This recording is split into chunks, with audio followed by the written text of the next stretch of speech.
Mwaramutse canke mwiriwe bivanye naho mumwe wese aherereye. Mbega mwari muzi ko mu Burundi hari incanco zigenewe imiyabaga n'abakuze? Mwari muzi kandi ko hari n'izindi zifasha gukingira umubiri wawe n'umwana uzibaruka?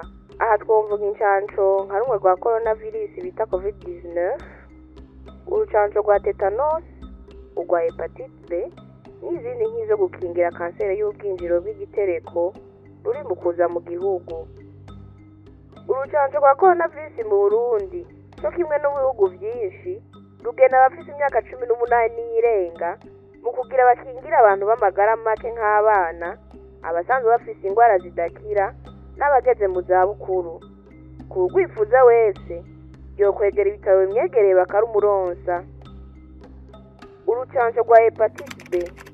Hepatite B ni indwara y'igitigu ikunze kugereranywa n'umugera wa sida, ifata iciye mu guhuza ibitsina mu bikoresho bitobora uruhu, mu cuya, amate canke amaraso.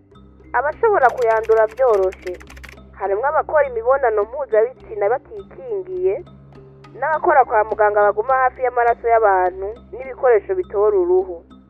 Mu Burundi abagera ku bice 5 bisigura abarenga miliyoni 2 nibo bagendana indwara ya hepatite B.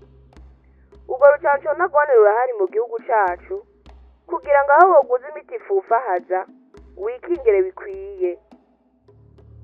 Urucanco rwa tetanus diphtheria mu mfunyapfunyo bita TB. Tetanus ni indwara iterwa n'udukoko kandi ishobora guhitana abantu benshi ifatiye mu mitsi, na cyane cyane imitsi yo mu misaya no mw'izosi. Ituma kandi umuntu adashobora guhema akanateba agapfa. Narirya ata muti wayo ukiza uhari, urucanco rwayo rushobora kuturindira ubuzima vyoroshe.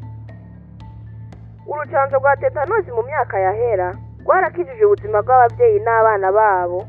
Uno munsi rukaba rugihari, rukaba ruronswa imiyabaga kuva ku myaka 13, abavyeyi bibungenze n'abana bakivuka.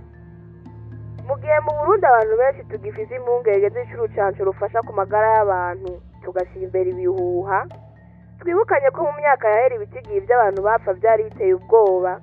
Tukaba dufise n'akandi karorero ka hafi k'ikiza ca coronavirus cishe abatari bake kandi bari bafise ubuzima bwiza. Naho ubutaha.